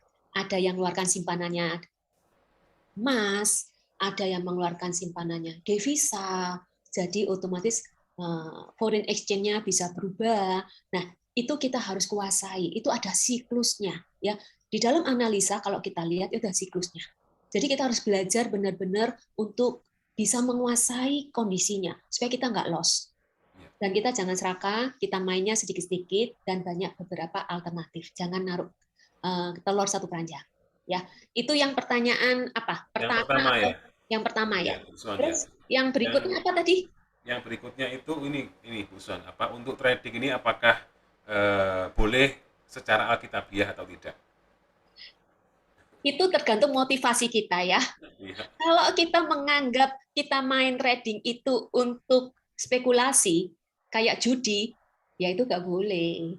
Tapi kalau kita main trading itu untuk kita belajar sesuatu, ya, untuk kita memberikan pengetahuan, memberikan wawasan, seperti saya ini belajar, ini untuk sharing ke lain orang. Dan juga banyak mereka yang pada saat kena robot trading, itu ke saya ngomong sambil nangis karena mereka lost duitnya, Iya. hilang kena robot trading itu. Karena apa? Pengaruh teman.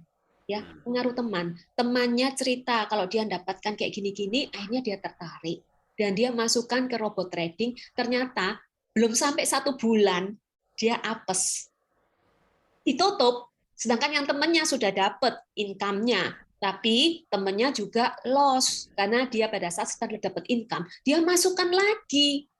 Nah, sambil ngajak ini keluarga saya, yaitu adik ipar saya. Akhirnya loss juga. Terus akhirnya dia nangis-nangis ke saya. Terus saya bilang, kamu pada saat masuk kok gak cerita, gak konsultasi. Sekarang loss baru ngomong dan nangis. Jadi jangan kita main sebagai spekulatif ya di situ ya, nggak boleh. Saya belajar ini untuk memberikan pengalaman, untuk membagikan kepada mereka pengetahuan dan wawasan. Karena itu kenapa saya belajar, saya ikut kecil-kecilan. Saya masuk dalam saham, saya masuk dalam emas, hanya untuk apa? Belajar. Kalau itu motivasi kita untuk main judi, untuk spekulatif, jangan. Itu ada rasa guilty feeling sudah di dalam hati kita. Itu Roh Kudus ngingetan kita. Nggak boleh memang gitu ya. Jangan cari pendapatan income dari cuman main itu aja, jangan. Itu hanya sekedar kita mengetahui dan belajar aja. Ya, jangan dijadikan mata pencaharian dan jangan dijadikan sebagai sebuah tolok ukur ya untuk kita dapatkan income melalui itu aja. Itu kita hanya belajar. Kalau saya seperti itu, hanya belajar, bukan untuk spekulatif. Karena banyak orang kan ngomong, trading ini, oh itu judi. Nah, itu tergantung motivasi kita apa. Kalau kita punya guilty feeling, seperti tadi pertanyaannya, apakah itu berdosa, apakah itu melanggar firman Tuhan. Kalau sudah punya perasaan seperti itu, jangan dilakukan. Kita hanya belajar saja, nyoba, enggak apa-apa. Jadi, kita bisa sharing ke teman-teman kita lagi nantinya. Kita hanya seperti itu. Belajar tuh hanya untuk berikan sharing ke teman kita yang tanya. Setidaknya kita punya wawasan. Apalagi saya ini ketua kontak ya. Jadi kalau ada anggota saya yang mau main kayak gitu-gitu tuh, setidaknya saya punya wawasan untuk berbagi ke mereka supaya Ya. mereka nggak sampai kejeblos, nggak sampai loss ya. Betul. Jadi coba cari investasi yang aman. Ya, itu aja. Kalau Ya. mau tanya yang Ya. lebih lagi tentang firman Tuhan, mungkin tanya Pastor Handono, bukan tanya saya. Baik, baik, baik, Bu Swan. Oke, ini ada pertanyaan lagi, nih Bu Swan. Eh, Zaman sekarang banyak sekali kartu kredit dari beberapa bank yang menawarkan dana tunai, gitu ya. Jadi yang bisa dicairkan langsung dengan syarat yang minimum juga, kemudian juga bebas pilih masa cicilan dengan bunganya yang minim juga. Jadi ini tawaran yang sangat menggiurkan bagi pemegang kartu kredit. Nah, ini menurut Bu Swan bagaimana dengan adanya tawaran-tawaran seperti ini? Silakan. Kita memakai kartu kredit harus bijaksana ya, karena yang kita pakai harus kita bayar. Pada saat kita gesek, mungkin kita senang, tapi pada saat kita bayar, kita senang ya, karena itu harus dibayar, bukan sesuatu yang diberi tok. Memang pemakaian dana di kartu kredit itu sangat mudah, ya, nggak berbelit-belit, tinggal gesek tok. Apalagi sekarang dipakai Gestun segala ya, tapi hati-hati, itu menjebak kita.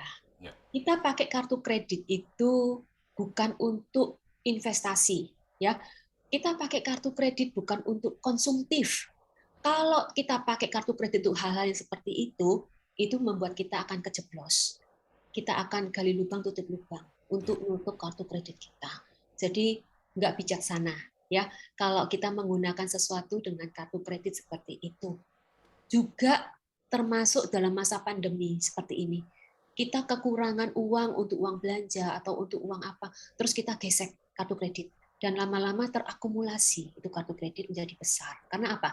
Kalau kita nggak bayar kartu kredit, kita cuma bayar minimum, kita akan kena penalti, kena bunga terlambat, itu besar, cukup besar ya.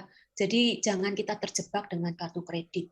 Dan kartu kredit itu juga jangka waktunya pendek untuk bayar, cuma sebulan. Jadi kita harus menyediakan dana anggarannya kita untuk bayar kartu kredit. Di dalam siklus tadi ada 20% yang kita anggarkan untuk kartu kredit itu lifestyle kita. Misalnya, sekarang ini kalau kita makan di luar itu banyak sekali diskon ya pakai kartu kredit. Dapat 50% gitu ya. Ya apa-apa. Asal dana kita sudah anggarkan 20% untuk bayar kartu kredit. Jadi kita hitung kartu kredit yang kita pakai bulan ini cukup enggak? Kalau enggak cukup sudahan, tahan dulu jangan makan dengan diskon 50%. Itu lifestyle kita yang harus diubah. Ya, harus mencukupkan diri. Seperti tadi ya, firmannya Rasul Paulus, harus mencukupkan diri. Jadi jangan sekali-sekali pakai kartu kredit untuk konsumtif, untuk beli sesuatu, investasi atau apapun, jangan. Jadi kartu kredit itu hanya untuk lifestyle yang langsung dibayar, yang anggaran dananya sudah disediakan. Dari gaji kita tadi disisihkan 20%. Misalnya ke mall, makan, yang dulunya seminggu sekali, sekarang kita bikin sebulan sekali atau 2 bulan sekali, karena kita kan jarang ke mall sekarang ya toh. Terus mungkin yang dulunya kita suka rekreasi, nah kita sekarang batasi rekreasi dengan pandemi. Jadi lifestyle kita ubah, kita sesuaikan dengan kondisi pandemi ini. Kalau kita sudah bisa, walaupun tidak pandemi pun kita sudah terbiasa dengan lifestyle kita yang seperti ini. Ya, jadi jangan menggunakan kartu kredit untuk sembarangan. Harus bijaksana. Ya, oke. Terima kasih ya, Bu Swan. Oke, ini pertanyaan terakhir ini, Bu Swan, sebelum kita mengakhiri seminar kita pada sore hari ini. Dari Bu Jen Kosasi lagi, Bu, ini terkait dengan reksadana. Buku apa yang bagus untuk belajar reksadana? Untuk pemula, apa yang mudah dipahami dan yang applicable? Ya. Ada masukan mungkin, Bu Swan, silakan. Ya, kalau saya boleh mengucapkan satu aplikasi, ya saya mainnya di aplikasi Ajaib. Ya, aplikasi Ajaib itu saya lihat ada izinnya dari OJK. Dan di situ juga bisa belajar untuk main di situ, ya, untuk kita boleh mengerti caranya gimana sih supaya kita nggak gaptek ya.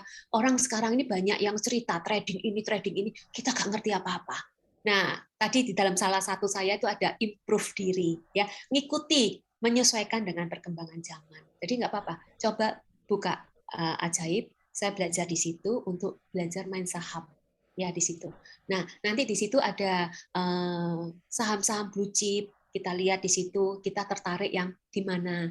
Kalau umpama kita lihat saham-saham bank, nah kita tahu bank mana aja yang bagus, yang keuntungannya bagus, yang bagi dividennya lumayan tinggi. Nah, kita bisa lihat semua di situ. Tapi yaitu kalau kita mau belajar, kita juga harus banyak baca ya, baca analisa-analisanya seperti itu. Selain Ajaib, mungkin apa yang itu Ajaib juga, ya. Kita banyak belajar di Ajaib. Kalau yang di trading untuk foreign exchange itu saya nggak tahu yang ada izinnya yang mana, karena saya sempat belajar main di situ, tapi saya lost ya waktu itu, tapi saya lihat tidak ada izinnya, saya nggak berani main lagi. Jadi benar-benar kalau mau main aplikasinya lihatan ya, ada izinnya atau tidak, izin OJK paling tidak, ya sedikitnya kalau untuk finance ya itu OJK. Ya. Ya, Apakah itu. ada buku, Pak Swan, yang bisa dipelajari? Kalau buku kayaknya nggak ada sekarang buku ya. Kita bisa lihat di internet semua loh. Saya belajarnya di internet pakai Google, baca di situ. Buku kayaknya sudah kuno ya, sudah nggak ini. Kita jarang untuk baca buku sekarang ini. Kebanyakan saya buka internet, baca di Google, ada Mbah Google di situ yang pinter, yang bisa ngajari kita langkah-langkahnya itu apa aja. Nggak apa-apa, buat main ini belajar aja, main kecil-kecilan, 1 lot, 2 lot, yang mungkin 100.000, 200.000 seperti itu. Ambil yang saham-saham blue chip ya, yang saham-saham yang bagus itu untuk belajar. Oke. Baik, ya, oke. Terima kasih Bu Swan untuk jawaban-jawaban dari Q&A-nya. Oke, Bapak Ibu, terima kasih untuk pertanyaan-pertanyaan dan partisipasinya ya.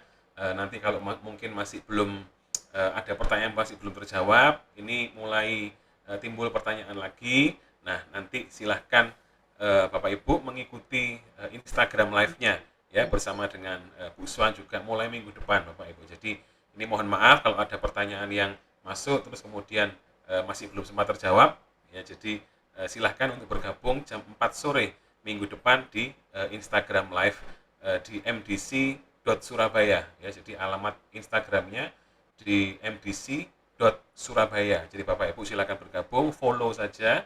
Barangkali lupa gitu ya, siapa tahu nanti kalau sudah follow mdc.surabaya kan ada notifikasinya ketika nanti kita live nanti gitu ya. Oke. Baik, Bapak Ibu, kita akan mendengarkan satu konklusi terakhir dari Ibu Swandayani mengenai materi dan juga Q&A session kita. Namun sebelum itu izinkan kami untuk menampilkan satu tampilan info dan news dari MDC Surabaya. Silakan. Tiada terselami pemikiranmu, tiada terukur dahsyat kuasamu. Apa yang terlihat mustahil bagiku, itu sangat mungkin di rancanganmu. Bagiku kaulah tiada bandingnya, Tuhanku Yesus. Segalanya bagiku, besar dan ajaib perbuatanmu. Bagi yang percaya dan beri kemenangan, ini ku datang naikkan syukur.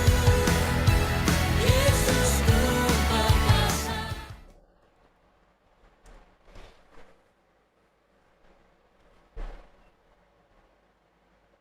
Baik, terima kasih. Oke, saya persilahkan pada Bu Swandayani untuk memberikan satu konklusi terakhir untuk MDC Family Ministry webinar sore hari ini Financial Freedom. Silakan.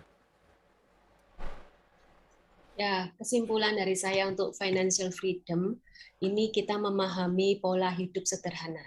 Ya, memahami pola hidup sederhana itu bukan berarti hidup dalam keadaan serba kekurangan. Bukan. Jadi mindset kita harus berubah. Tetapi hidup yang mencukupkan diri sesuai dengan kebutuhan. Dan tidak terbawa arus dunia yang menawarkan barang-barang yang bukan merupakan kebutuhan kita. Ya, penawaran-penawaran barang-barang online itu sekarang banyak sekali macamnya. Jadi jangan kita tergiur ya untuk dengan TikTok segala ya tawaran-tawaran begitu banyak. Jadi hati-hati memahami pola hidup sederhana seperti itu, dan juga dengan mencapai financial freedom, hidup ini akan lebih sejahtera, lebih damai dan sukacita, serta selalu bersyukur atas pemeliharaan Tuhan. Kita ingat juga di dalam doa Bapa kami. Dalam doa Bapa kami itu Tuhan mengatakan apa? Berikanlah kami pada hari ini makanan kami yang secukupnya. Jadi belajar untuk mencukupkan diri. Lalu Rasul Paulus tadi di dalam Filipi 4 ayat 11 dikatakan, kukatakan ini bukanlah karena kekurangan, sebab aku telah belajar mencukupkan diri dalam segala keadaan. Bayangin, Rasul Paulus aja belajar mencukupkan diri, apalagi kita. Ya, jadi kita harus belajar untuk mencukupkan diri, untuk mencapai financial freedom. Jadi kita akan merdeka, hidup kita, penghasilan kita mandiri, ya. Income financial kita mandiri, bebas, merdeka. Tidak bergantung dengan orang lain, tidak bergantung dengan anak, tapi kita bisa mandiri. Itu yang diharapkan. Jadi kita akan selalu bersyukur, selalu damai sejahtera, sukacita atas pemeliharaan Tuhan. Ya, itu aja kesimpulan saya. Saya berharap para peserta dari Zoom meeting ini bukan hanya mendengar saja, tapi bisa mengalami financial freedom. Itu Amin. yang saya doakan. Amin. Terima kasih, Tuhan memberkati. Wow, ya. Itu doa kita sama-sama gitu ya, Bu Swan dan juga para Bapak Ibu yang di rumah. Baik, kita sudah sampai kepada penghujung acara webinar kita sore hari ini. Terima kasih sekali lagi kepada Bu Swan untuk paparan materinya, untuk jawaban dari pertanyaannya, dan juga untuk hatinya Bu Swan gitu ya, yang besar hati juga untuk menjawab sekaligus juga termasuk mendoakan kita semua. Baik, kita akan mengakhiri webinar kita pada sore hari ini. Saya persilahkan kepada Pastor Handono sekali lagi untuk menutup di dalam doa. Silakan, Pak. Baiklah. Sekali lagi terima kasih Ibu Swan yang sudah banyak memberikan practical guidance dan knowledge sekaligus ya, serta wawasan yang sangat bermanfaat bagi kita semua pada sore hari ini. Saya juga ingin menyampaikan apresiasi kepada setiap Bapak Ibu yang telah mengikuti pemaparan seminar Family Ministry pada sore hari ini. Saya percaya semua apa yang sudah dibagikan itu sudah sangat memberkati dan membekali kita. Nah, tadi seperti yang disampaikan oleh Bapak Wenas, untuk setiap pertanyaan sore hari ini yang belum terjawab, Bapak Ibu tidak perlu khawatir, karena Ibu Swan sebagai narasumber akan menjawab kembali. Ya, Ibu Swan akan bentar hilang gambar zoom-nya. Ibu Swan akan menjawab kembali semua pertanyaan yang belum terjawab ya di IG Live tanggal 27 Februari hari Minggu jam 4 sore, dan kemudian berlanjut dalam minggu berikutnya berturut-turut 6 Maret, 13 Maret dan 20 Maret sampai seminar Family Ministry berikutnya. Nah, last but not least, Bapak Ibu bisa mencatat tanggalnya ya, yaitu seminar untuk berikutnya yaitu tanggal 27 Maret. 27 Maret jam yang sama, jam 4 sore, seminar Family Ministry akan mengetengahkan tema jangan buka sekarang.